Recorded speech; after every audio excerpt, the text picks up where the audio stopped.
খবর পেয়েছেন তো আমার রাজ্য সরকার ওয়াকফকে অ্যাকসেপ্ট করে নিয়েছে। এই খবর পেয়েছেন তো নাকি? খুশি তো নাকি আপনারা সব? কেন খুশি নয়? আরে সরকার যখন সাথ দিচ্ছে অসুবিধা কি আছে? এ কখনো ধোঁকা দিতে পারে? চলে গেল, মসজিদ চলে গেল, মাদ্রাসা চলে গেল, চলে গেছে, ওয়ান নেই। ও বেকারের ময়া খাতা কেঁদে লাভ নেই। এবারে গজবের অপেক্ষা করো। আমাদের মসজিদের দুশ্মন, আমরা নিজেরাই আমাদের কবরস্থান ঈদগাহ খানকার দুশ্মন। কেমন? আমরা নিজেরাই আমাদের ওয়াকফকে শেষ করে দিই। মার এখন দুজনকেই খেতে হবে। হ্যাঁ, আখিরাতে অবশ্যই আপনি যদি দোষী না হন, আল্লাহ আপনাকে নাজাত দেবে। জোরে বলুন সুবহানাল্লাহ। এটা আপনি নিশ্চিন্তায় থাকেন। রাজ্য সরকার ওয়াকফকে অ্যাকসেপ্ট করে নিয়েছে। এই খবর পেয়েছেন তো নাকি? খুশি তো নাকি আপনারা সব? কেন খুশি নয়? আরে সরকার যখন সাথ দিচ্ছে অসুবিধা কি আছে? এ কখনো ধোঁকা দিতে পারে? অতএব এই যে আজকে আমাদের ওয়াকফ চলে গেল, মসজিদ চলে গেল, মাদ্রাসা চলে গেল, চলে গেছে, ওয়ান নেই। ও বেকারের ময়া খাতা কেঁদে লাভ নেই। এবারে গজবের অপেক্ষা করো। কেন? আমরাই মসজিদকে শেষ করেছি, অন্য কেউ করেনি। আমরাই কবরস্থান ঈদগাহ খানকাহ মাদ্রাসাকে আমরা শেষ করেছি, অন্য কে করবে? আমরা নিজেরা গাফলতি করেছি। আমরা জানে গানে, ফাংশনে, যাত্রায়, সিনেমায় বেঈমান, কাফের, মুশরিক, মুনাফিক, জালিম নেতাদের পিছনে ঘুরেছি। আমরা যখন নবী খানদানের বাচ্চা 2008 থেকে চিল্লাচ্ছিল, তার কথাকে গুরুত্ব না দিয়ে তাকে দালাল বলেছি। কি বলেছো তো নাকি? অতএব সব শাস্তি অপেক্ষা করো। এবারে আপনি কেউ বলতে পারেন যে ভাইজান আমি তো ওর সাথে নয়। শুনুন ভাই, পচা আমের সাথে যদি একটা ভালো আম লেগে থাকে, ওটাকে খেলে দেখবেন কি হয়, ওটাও একটা দাগি পচা হয়ে যায়। অতএব দুনিয়াতে পচার সাথে ছিলাম, মার এখন দুজনকেই খেতে হবে। হ্যাঁ, আখিরাতে অবশ্যই আপনি যদি দোষী না হন, আল্লাহ আপনাকে নাজাত দেবে। জোরে বলুন সুবহানাল্লাহ। এটা আপনি নিশ্চিন্তায় থাকেন। কিন্তু দুনিয়ায় মার খেতেই হবে, কিছু করার নেই। আমি আগে অনেক ওয়াজ করেছি, আপনারা সবাই শুনেছেন। কি ওয়াজ করব? হযরতে নবী লূত আলাইহিস সালামকে আল্লাহ বলেছিলেন ৮০,০০০ লোক মারবো। শুনেছেন না? শুনেছেন? সবাই শুনেছে, আমার যুবকরা সব জানে।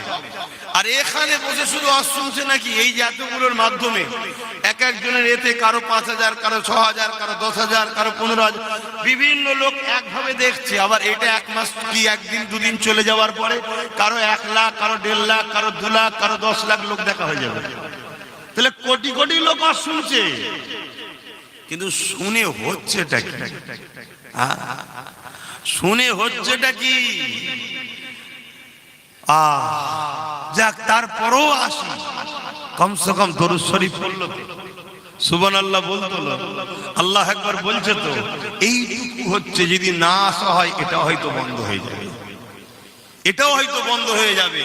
কারণ এই সমাজে অনেক জলসা হয়, যেসব জলসা কোনো দুনিয়ার তাগুতি শক্তিদের দালালি করার জন্য হয়। তারা দুনিয়ার নেতাদের পক্ষে কথা বলে। অনেক পীর সাহেব আছে, অনেক পীরজাদা আছে, অনেক আলেম ওলামা মুফতি আছে, বক্তা আছে, তারা এই সরকারদের সব দালাল। শুনছেন তো নাকি আমার কথা? খারাপ লাগছে নাকি? আপনার কাছে মসজিদ আগে না পীর সাহেব আগে? মাদ্রাসা আগে না পীর সাহেব আগে? ইসলাম আগে না পীর সাহেব আগে? এসব দালালগুলো মিলে আজকে সব মসজিদ মাদ্রাসাকে শেষ করে দিয়েছে। কথা বুঝে আসছে? এবারে আমার এই কথাকে নিয়ে আবার কেটে ব্যঙ্গ করা হবে, অনেক কিছু করা হবে, অনেক অনেক টোল করবে, আর করবে, যা পারে করবে। যা, এখন আর ভাবার কিছু নেই। এখন আযাব আসার ব্যাপার, আযাবে সহ্য করতে হবে। আযাবটা অনেক ধরনের হতে পারে। আল্লাহ আসমান থেকে কিছু আযাব পাঠাতে পারে, বিমার পাঠাতে পারে, ভাইরাস পাঠাতে পারে, বা ফেরাউনের মতো কাউকে আল্লাহ জালিম শাসক বানিয়ে দিতে পারে। সে পিটিয়ে সাইজ করে দিচ্ছে, যেখানে সেখানে পাচ্ছে ধরে ধরে জবাই করে দিচ্ছে। কথা বুঝে আসছে না? বুঝছেন না? কোন দিক দিয়ে হবে জানি না, কিন্তু পাওনা আমরা দাঁড় হয়ে গেছি। এবারে মার খাওয়ার জন্য তৈরি হন। হযরতে নবী লূত আলাইহিস সালামকে বললেন ৮০,০০০ লোক মারবো। কত হাজার? ৪০,০০০ লোক ভালো, ৪০,০০০ লোক খারাপ। হযরতে নবী লূত আলাইহিস সালাম বলছেন, আল্লাহ খারাপ লোকগুলো না হয় অন্যায় করেছে, পাপ করেছে, ভুল করেছে, মারবেন, ঠিক আছে, অন্যায় করে শাস্তি পেতে হবে। ভালো লোকগুলোকে কেন মারবেন? ভালো লোকগুলোকে কেন মারবেন? শুনছো? আবার একবার বলছি, সব জানো। আল্লাহ পাক বললেন ভালো লোকগুলো খারাপ লোকের অন্যায়কে রোকেনে কেন? শুনছেন?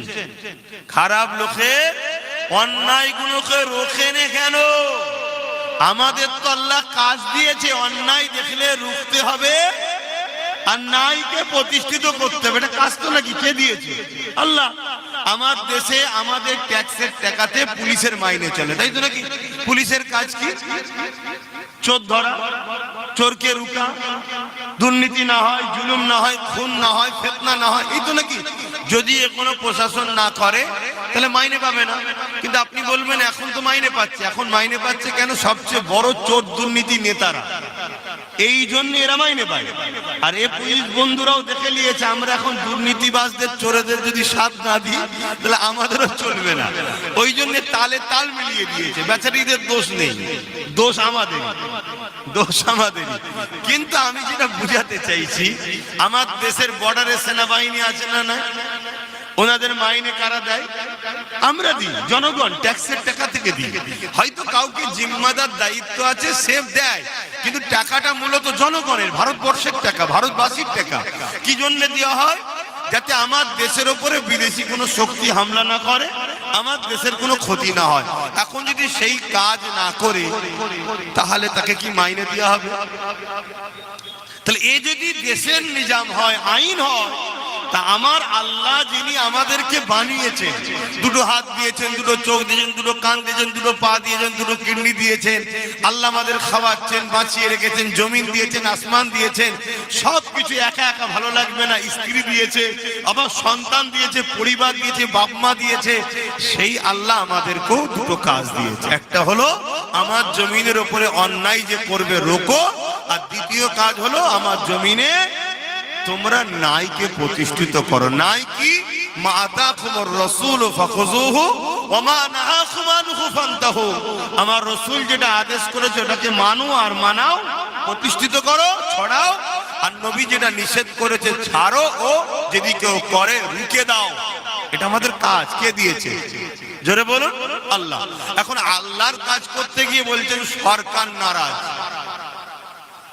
আপনি আল্লাহর সরকার টক্কর হচ্ছে।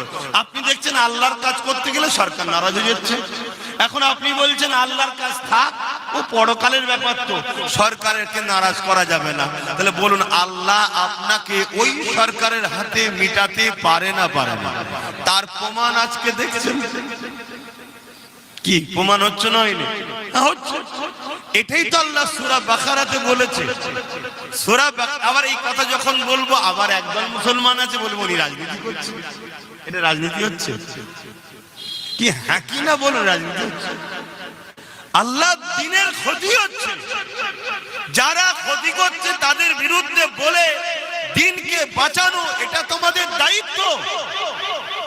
নামাজের কথা হবে, রোজার কথা হবে, হজের কথা হবে, 100 বার হবে, কিন্তু এই মুহূর্তে এখন প্রত্যেকটা জায়গায় একটাই আলোচনা হওয়া দরকার যে আমার দ্বীনকে মিটিয়ে দেওয়া হচ্ছে। দ্বীনটাকে বাঁচাবার জন্য তোমরা সংগঠিত হও, ঐক্যবদ্ধ হও, দ্বীনের দরদি হও, দ্বীনের কালচার নিজের জীবনের মধ্যে আনো। যারা দ্বীনকে মিটাচ্ছে তারা দ্বীনের দুশমন। দ্বীনের দুশমন কখনো তোমার বন্ধু হতে পারে না। তোমার দুশমন তো সে যে তোমার কামিয়াবিতে অখুশি হয়। শুনছেন তো নাকি? যে তোমার কামিয়াবিতে অখুশি হয় এবং যে তোমার দুশমনদের সঙ্গে বন্ধুত্ব রাখে, সে তোমার দুশমন না বন্ধু? একটু জোরে বলেন না।